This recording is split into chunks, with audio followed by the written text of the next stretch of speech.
soaring the skies that had always been beyond his reach. He felt like a champion. His feet kicked the clouds, his arms were bound in the feathers of his father's labour, which a little while later would be ashes, vapour. Cumbersome limbs furnished with powerful things. He heard the wind speak every time he felt his wings beat. His father flew before him, and so the course was set. He said, don't fly by the waves, 'cause your wings will get wet.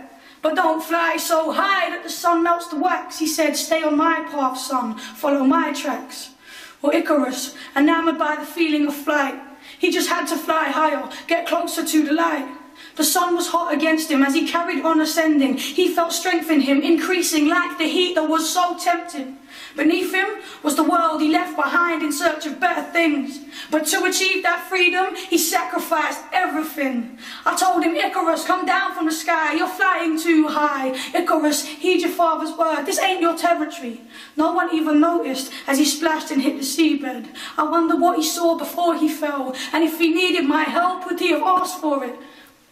See, given the gift of flight, it was too easy to ignore the warnings of his father. How could he be truly responsible when really all he wants to do is soar above his station and become the sun's equal? But the sun can have no equal. Poor Icarus, that flicker in his eye, that distant picture in the sky, about to catch the light he saw. Oh, foolish young pride, silly man cub. How can you learn to fly if you ain't even learned to stand up? If he'd listened to his father, well then he never would have drowned. But the happiness he felt is one he never would have found. Gifts are dangerous when they are given and not earned, and a lesson merely heard, well that's never a lesson learned. But by the time his father turned, the wax had completely burned, feathers scattered on the waves, and they just rolled on unconcerned.